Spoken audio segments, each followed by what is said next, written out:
good. I'm really good, thank you.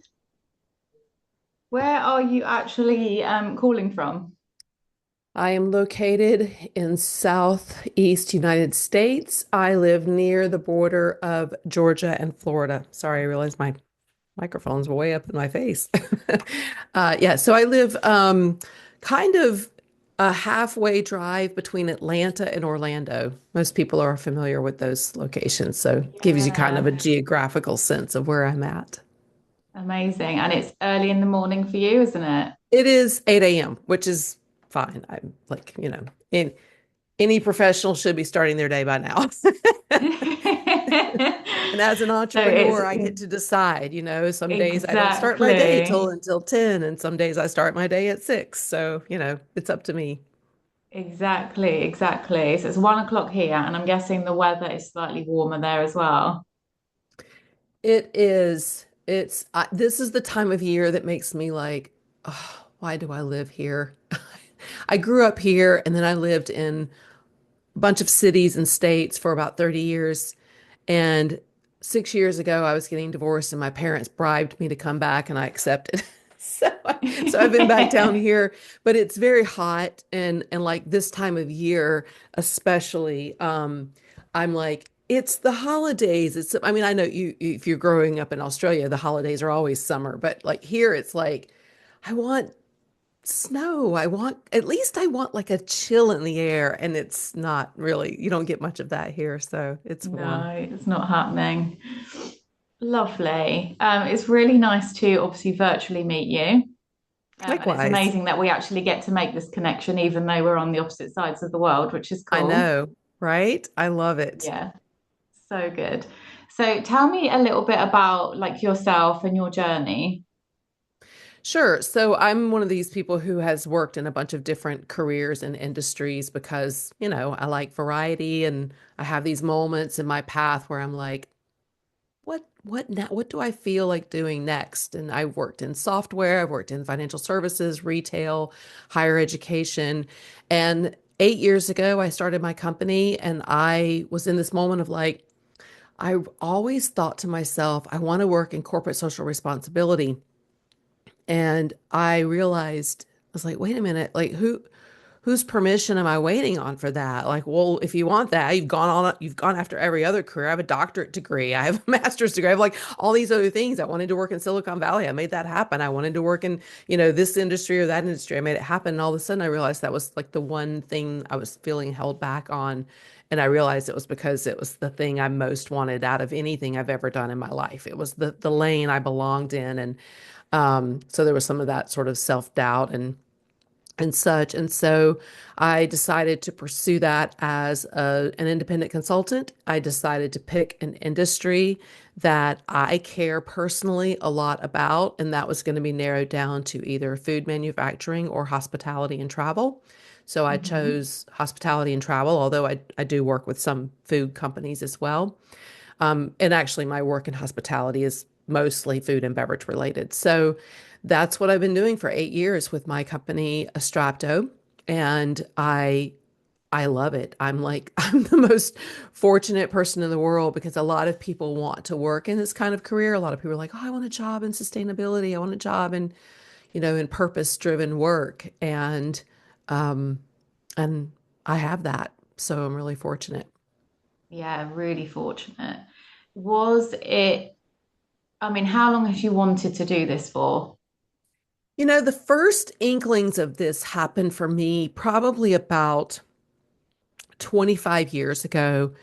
I started, or more even, I started thinking about how people in faith-based communities serve, right? Like, oh, let's all go to an orphanage and paint, and let's go work in a local school. Let's volunteer to, do this or do that. And all of those activities were related to like crafts and working with children and all these things that I don't enjoy. I don't have children. Hmm. Working with children, I don't mind working with children, but it was just never my calling, never my thing. And I was like, well, if we're supposed to use our talents, like, for the good of the community, my talent is business. I'm good at business. I'm good at strategy. I'm good at communication. I'm good at, planning. I'm good at these things. So how do I give my talents to the community? And so I started kind of exploring like, well, what is like this concept? This was before I knew the concept of social enterprise, which is of course so popular now, but then that Yeah. wasn't a prevalent thing. And so I started exploring more and more, and I was particularly enthralled by organizations that have a for-profit model to bring in funding for their cause, and specifically the ones that are focused on providing job skills for those with barriers to employment, whether that be, their criminal record or, homelessness or other things. And to me, I realized that a real true spark of passion for me is that everyone should have dignity in their work, right? Maybe Yeah. not everybody's going to have like a purpose-driven consultant job, but everyone deserves to have dignity in their work, whether they're manufacturing and selling widgets or whatever they're doing. Everybody deserves dignity in their work. And so that really appealed to me. And then over the years, I just learned more and more, and it started changing some of my personal habits. Like, for instance, in 2010, I made a decision about buying chocolate. I refused to any longer buy most of the traditional brands of chocolate most of us see in the grocery store because of the amount of enslaved labor that still exists 15 years after that decision, that still exists in that industry. And so I buy very high quality, very expensive chocolate that's very delicious and healthier, by the way. I learned also that a lot of those chocolates don't have all the additives and things that traditional, mainstream chocolates have. So it just started to Hmm. change things like that for me. And in 2012, I helped co-found a social enterprise incubator in Chicago. And at the time, again, the word social enterprise was not the hot thing it is today. And so people were like, what? You're going to do what? And Yeah. that was really exciting because we consulted, startups that were trying to have an environmental mission. And I still do a little bit of that on the side here and there. I have some occasional clients that I do that with, but then that sparked over time more and more, just again, more and more exploration, more and more of my own journey. I also, during this whole journey, ended up developing chemical sensitivity, which means I have terrible reactions to certain scents, to any new, like if new construction, if the textiles and stuff have not been properly kind of aired out or off gassed, Yeah. is what it's called. I get sick. I get what's called sick building syndrome. I have allergies to hair dye and all this other stuff. And so all of these things were kind of culminating in me just really researching and learning and understanding the social and environmental impact on human health, on our like standard of living, on life, and of course, eventually learn more about that on the planet. So I got my doctorate in 2017 in social impact management. I studied food startups with social and environmental missions. And then I started really diving into the environmental side. Once I decided I was going to start my company, I was like, well, I don't really know anything about like the environmental side. So I started getting certifications and just really diving in and just learning. I mean, I'm a learner, I'm a Yeah. teacher and a learner. So I just sort of self-taught and explored more and more on that side of it. So I see sustainability as truly that triple bottom line of social, environmental, and economic. And so that was kind of how, like, that seed of that social piece 25 years or more ago has Yeah. evolved into where I'm at today. That's amazing. And do you think that's helped with your consultancy business because you have clear set of, well, you have your purpose, but you have a clear set of values that you obviously abide by when you're going in to consult with businesses. You're very strong on the sustainability element. Do you think that's what drives sort of longevity? I will tell you what I believe really drives my success with my clients is nothing to do with the social and environmental impact piece, honestly. I mean, obviously, that does come into play, but a lot of the times I'm talking with someone who, yes, they care about the social and environmental issues, but they've been driven to this decision and ending up talking to me because of external pressures, Clients are asking for this in an RFP and we have no idea what to say. My Mhm. company is asking me to, because I work a lot with corporate event planners and like association event planners. So, we're being asked to make sure that our events are sustainable. What does that even mean? And so where I feel like my talents and experiences lie is in recognizing the fact that I'm 30 years into this, or at least, let's say even with the environmental and all the deep knowledge of this, I'm 10 years into this. They're 10 minutes into this. And Yes. what I specialize in and what I'm passionate about is change management and leadership, meeting them where they're at, giving them permission to just do one thing at a time, doing my best. And this is not always easy because it doesn't jive with who I am as a person, not to judge them and not to be harsh because that's where I want to go. But I decided when I started my company, I made a very conscious choice when I started my company over a little over 8 years ago. I was watching and reading and listening to discourse in the sustainability world, and it's all harsh and critical and very unapproachable, and a lot of times not remotely practical. And I Yes. made a choice that my brand and my approach would be all about making sustainability practical, positive, approachable.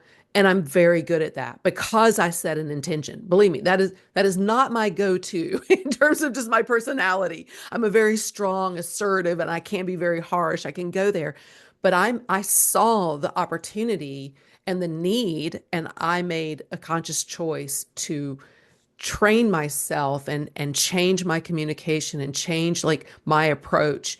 And I do believe that is a big part of and that's why I wrote the book I wrote is, basically about that because I believe so strongly in the fact that we haven't made the change we need to make because we've made this topic, it's so loaded, it's so Yes. political, it's Yes. so and there's an element of that you can't avoid, but also a lot of that is complete crap that has just been this it's been weaponized for no good reason at all because the Yeah. fundamental elements of sustainability are the fundamental elements of most religious faiths. Most decent human thought processes are about stewarding and caring and loving. So how did we get so off track with this concept, right? And so I just try to like remove all that and make it very much about the practicality, make the business case for it, make it logical, tie it into all of the other business efficiencies because sustainability exposes a lot of opportunity for just better ways of doing business. I mean, it has nothing to do with your social environmental impact. It's just things like, why don't you have this data available? I mean, I need this data for I sustainability. could not agree more. Yeah, because I think, when we think about sustainability, we're thinking about climate change, we're thinking about, saving the planet.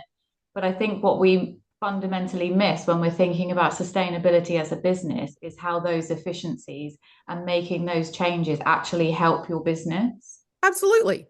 Absolutely. And this happens all the time. And so for my all my years of career as being a change management, business process reengineering, strategy person, I love when my job just naturally becomes doing those things, but also at the same time, I get to drive positive impact in social and Yeah. environmental issues. And so it's really it's really gratifying and it's really great that it's resonating with people. And I'll tell you another thing that's really resonating with people that I've been saying a lot. I put this in my book and I feel like this is one of those things where I'm like, oh my gosh, I feel like this just makes it so understandable for most people. People are very overwhelmed by sustainability, especially if they've been asked to do something about it in their job and they're like, Yes. I don't know what to do, how to do it. When I was coming up in my corporate career in the mid 90s, I had a tech degree. So I started out as a software developer and then quickly moved into sort of product management and marketing and other elements rather than the sort of technical coding. And I remember at that time that, the internet was just like a little baby thing. Most of us didn't carry laptops or cell phones. I mean, I did because I was in the tech industry, but the vast majority of people didn't. The vast majority of people still weren't using spreadsheets and Yeah. word processors and things like that to do their jobs. And as that started to take over, as databases and CRMs and just basic spreadsheets and things like that started to really take it over, it freaked people out Yeah, because it's it too was a much. radical change, and it made them fear, what is this going to do for my, is my job going to go away?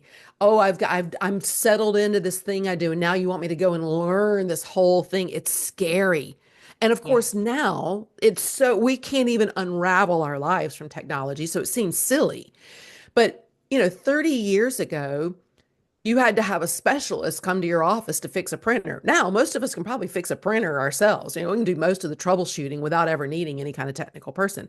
Now, you still Yeah. need an IT department, and what that IT department is doing has become more and more and more sophisticated and specialized. But the sort of I can't say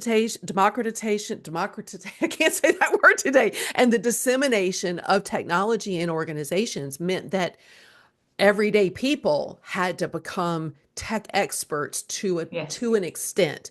And of course, then it became an integrated part of every single degree. Any degree you got now included some sort of, like, getting acclimated to computers. And of course, eventually it was so part of every childhood's raising that you didn't even need a class teaching some of this stuff, because everybody just knows how to use some of these things.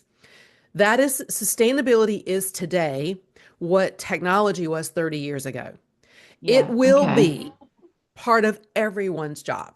It will be part of everyone's job, because if you think about, social and environmental initiatives are woven into every aspect of an organization.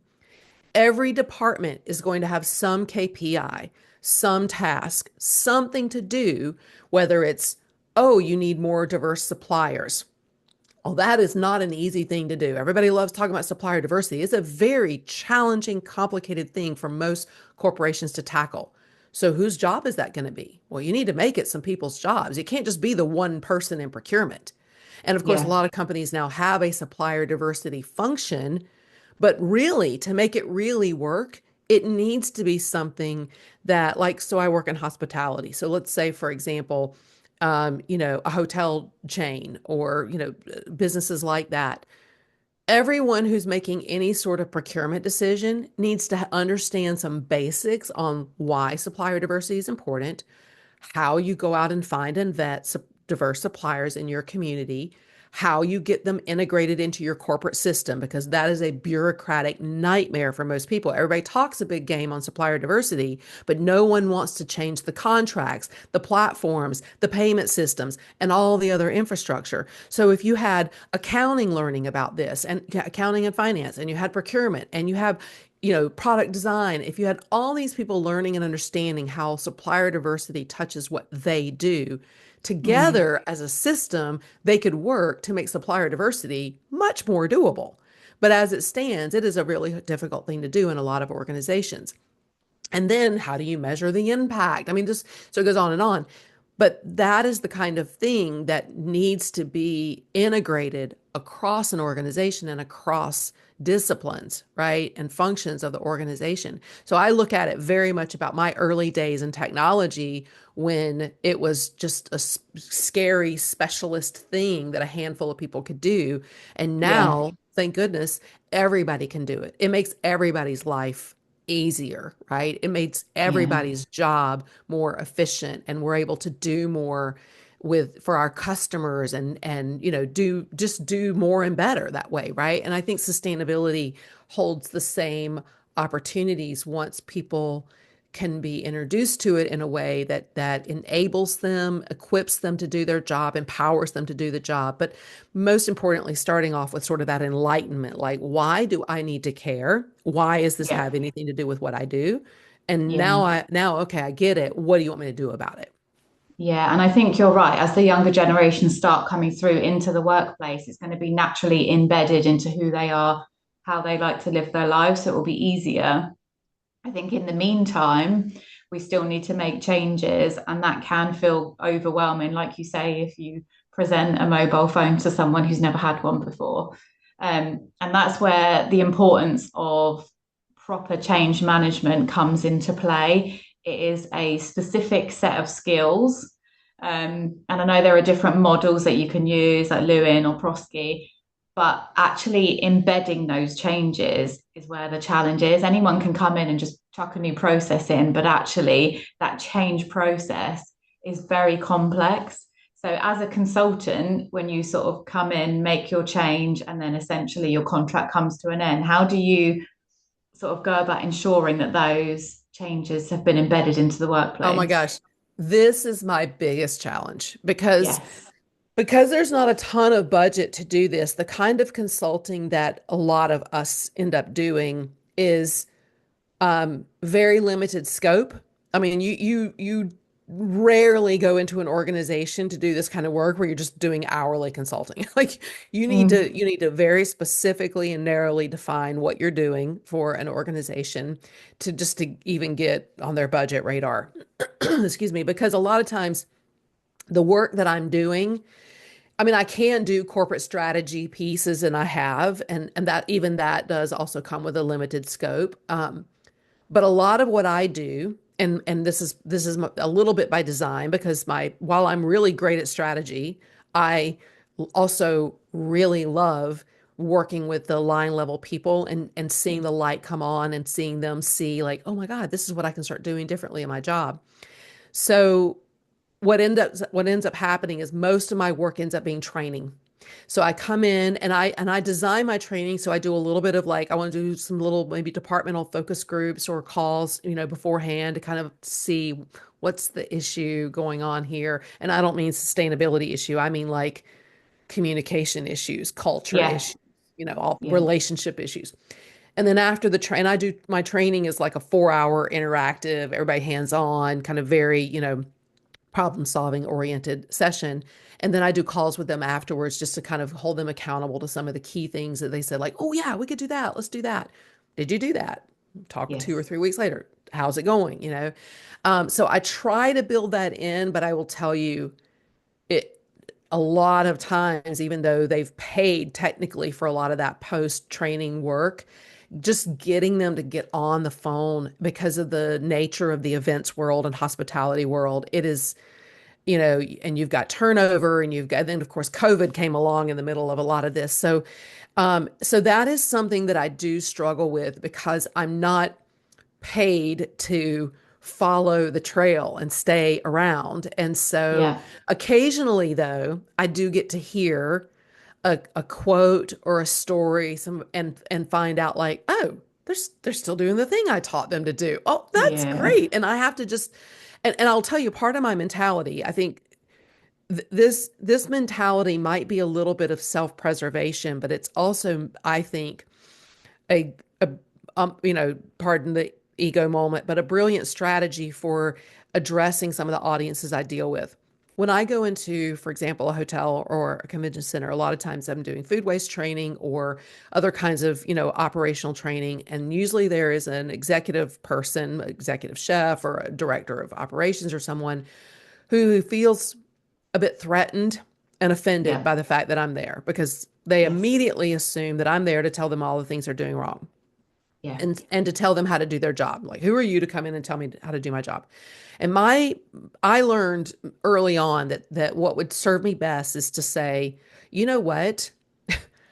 If I wanted to solve these problems for you, I probably couldn't because A, I'm not an executive chef by training. I've never worked in your job. B, I don't know your facility other than the half hour I just spent touring it before doing a training. I trust that you are a professional who got to where you are for a reason. I don't need to fix this for you. I just need to make you see there's a problem because you Yeah. refuse to see that there's a problem. If I can show you there's a problem, then all of a sudden, all that posturing and all that, like, all of that just melts away. And now we can roll up our sleeves and we can start to work together on, oh, well, how have you seen other places fix this? Well, let me share that with you. And now you'll decide what makes most sense for you because you know the corporate boundaries, you know your budgets, you know your team. I'm trusting that you are a smart professional who you got it. you don't need me to fix it for you. I just need you to see that there's a problem because oftentimes sustainability is, everybody's sitting in a room that's dark or dimly lit and they think that on their eyes have adjusted. So they think that all they can see is all there is to see.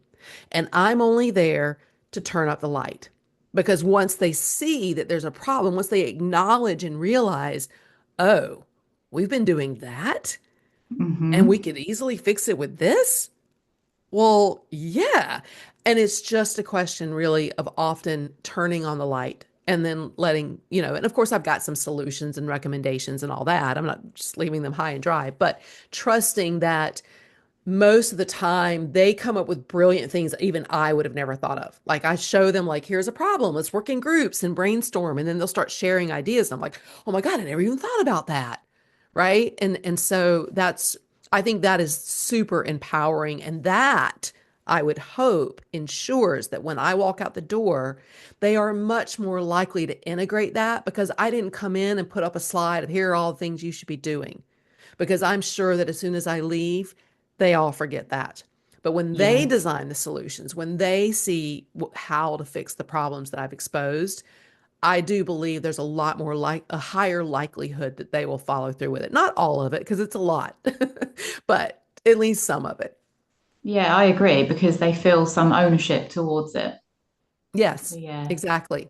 Exactly. And I think the biggest thing with change management is the resistance that you're met with because you're right, it's human nature. When someone comes into our territory, we do feel threatened and we do sort of put barriers up. And like you say, as a change consultant, you're not coming in as a subject matter expert.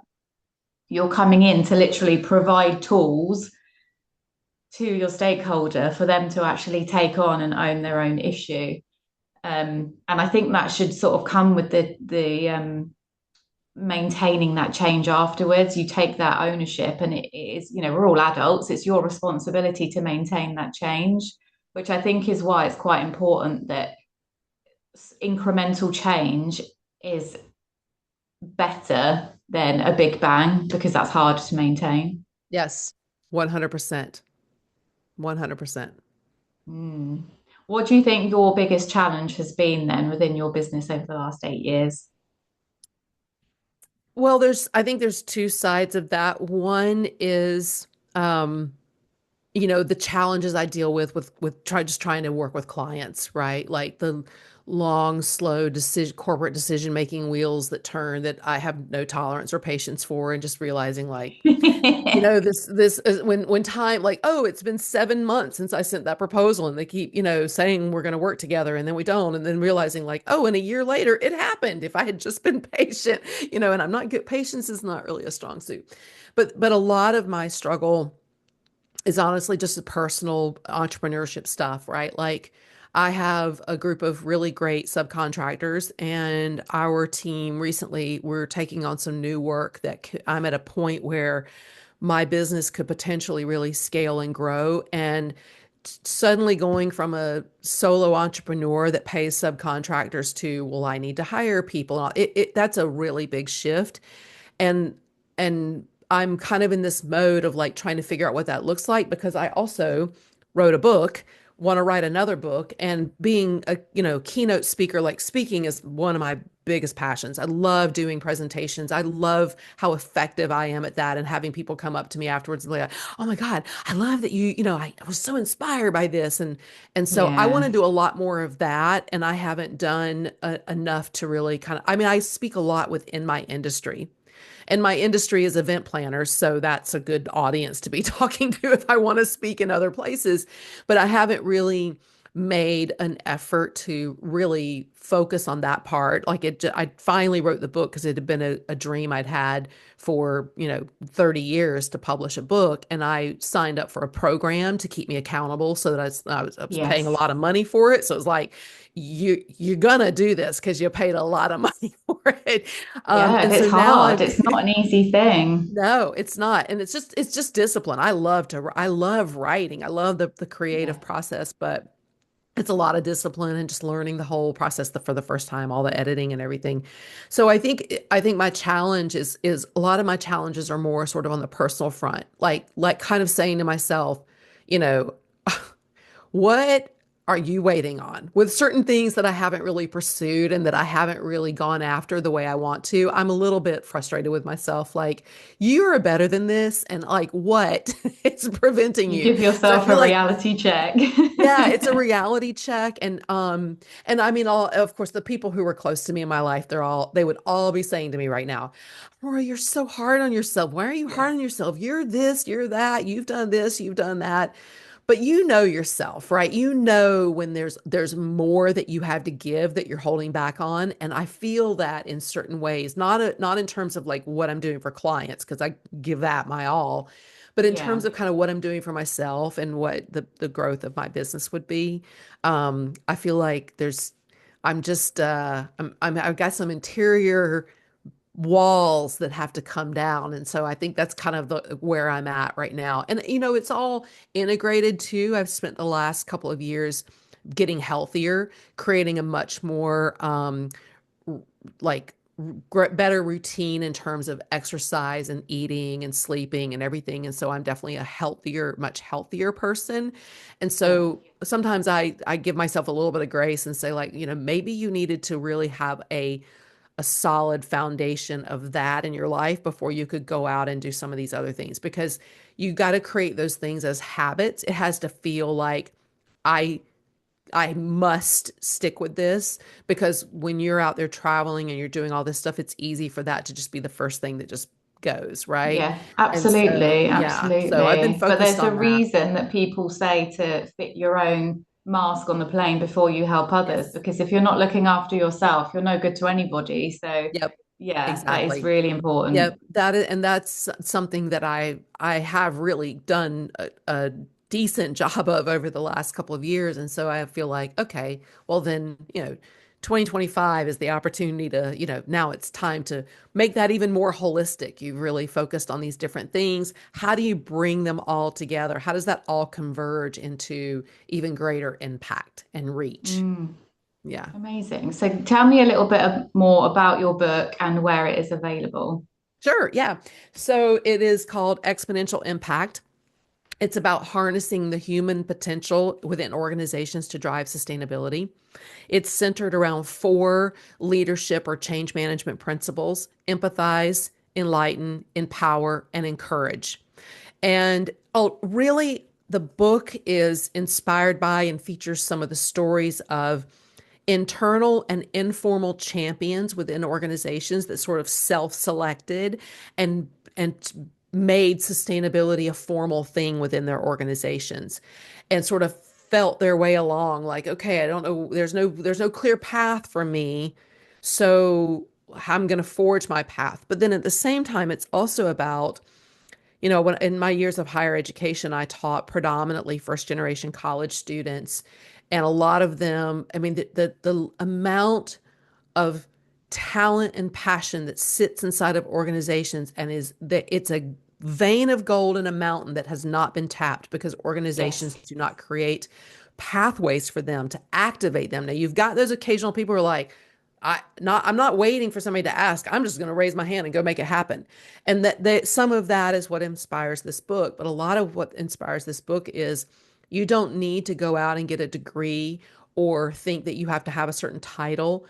You can start driving change right where you are. And here's what that could look like. I also hope that it is a call to action for large corporations who have sustainability departments, that those people in those sustainability departments are doing brilliant work. They're creating great design and strategy. But I know from my work as a professor and as a consultant over the last 15 years that on the ground, people aren't feeling it. Yes. It's not There's a trickling down to where disconnect. people, they're exactly. And if you want it to move out of the executive corporate realm, then you have to do the things I'm suggesting you do in this book. And I mean, a lot of people like me are out there like shouting this from the mountaintop. So listen to any of them, me or any of the others. The other the other thing I'm really trying to do here is help that person who's kind of like, I've been told to do this and I really don't know. I'm not asking you to come into this book with some sort of deep passion, but everybody has something. They just don't necessarily think about it. So even like to me, the testimony for this was it was like my editor who is knew nothing about sustainability and even spent like the first several chapters kind of like pushing back on like, well, why are you bringing up this social stuff?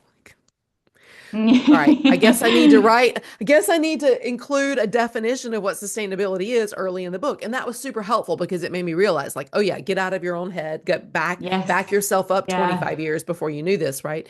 And so and then she would occasionally be like, "Oh, I get it now." Right? Like she just started to really kind of understand and connect those dots, which I thought was really cool. Um so yeah, so exponential impact. It is available on Amazon and I think a lot of the other, kind of typical platforms because it gets distributed through, I think I loaded into three main distributors that kind of, make it available in different places.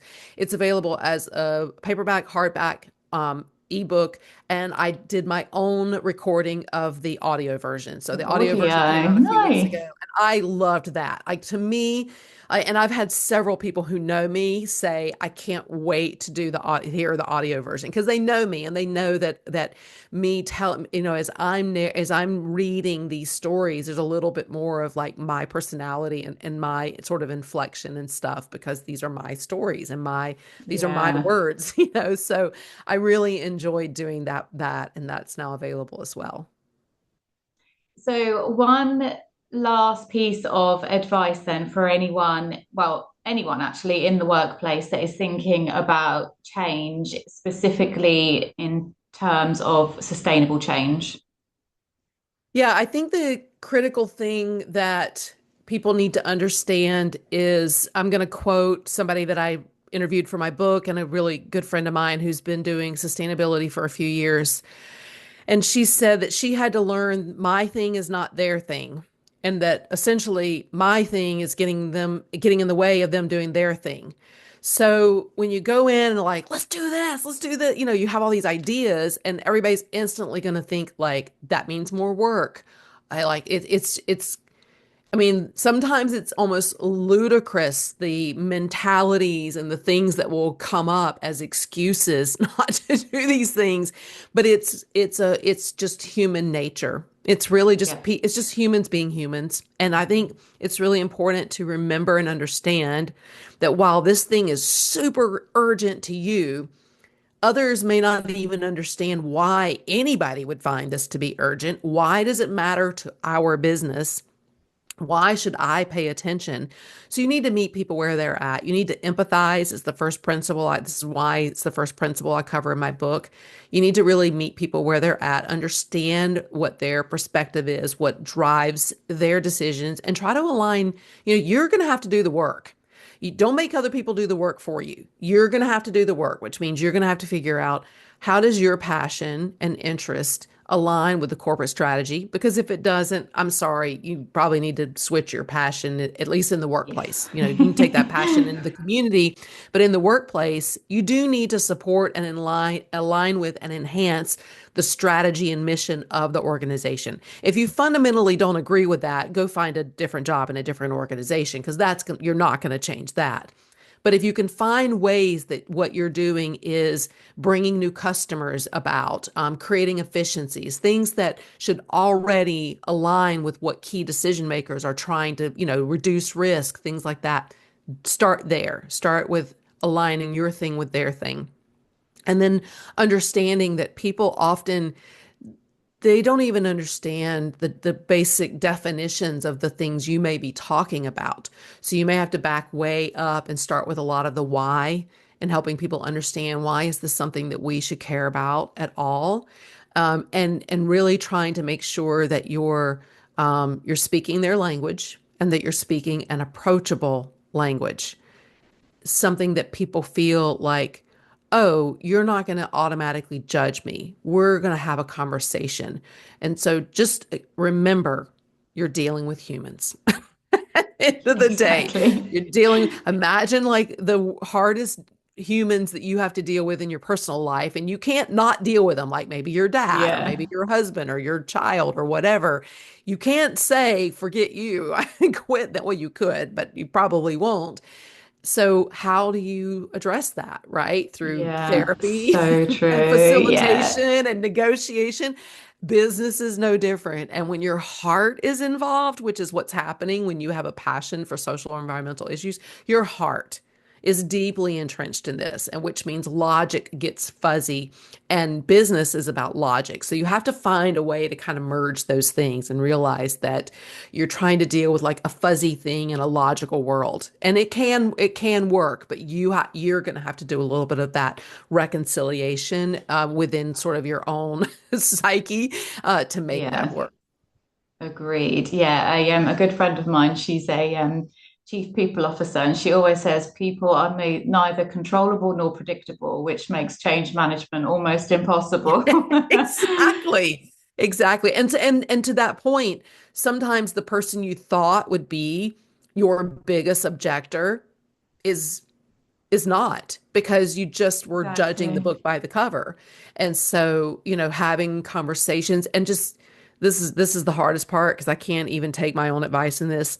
You have to be patient. These things can take a long, long time. And that's probably one of the saving graces of me being a consultant and being outside of the organizations, but also realizing that it can happen. One of the clients I've been working with about 3 years, when we first started with them, it was like they were purely checking a box. This is just, one an executive that had a million things already on her plate. She had to do this because clients were asking for it and they were checking a box. And not that she didn't care, but it was largely for most of the people in the company, it was checking a box. But then as we started having conversations, you start to find like, oh, there are people around that care. And then there starts to be a little Yeah. bit more momentum. And it's okay that what originally drove them was the demand from customers to report on something, because 3 years later, they've hired a full-time person. They are I mean, a full-time director of sustainability. They are doing a lot more strategic efforts around this, I mean, just it's been miraculous and beautiful to see the evolution of this from when we first started working with them 3 years ago. So, at the time and along the way, there were moments when I was like, oh my God. But now, like the payoff is really amazing. And I'm happy. I feel like as a consultant, part of my job is to work myself out of a job. And so I'm excited. I mean, we may still have opportunities to support them even with this full-time person, but it thrills me to death. I even got to be part of the interview process to choose the person who came on Yeah. as full-time. And I mean, that that's a win. That's Amazing. victory. That's patience paying off. Yeah. That's delayed gratification with the Yes, frustration in the middle. exactly. Yeah, yeah. Lovely. Aurora, that's been really great advice, and it's been absolutely wonderful talking to you. Um, Likewise. Good luck going into next year. May there be lots of patience and Thank calmness. you. Thank you. Awesome. Thank you so much. I appreciate this opportunity. Thank you, Aurora. Bye. Okay, bye.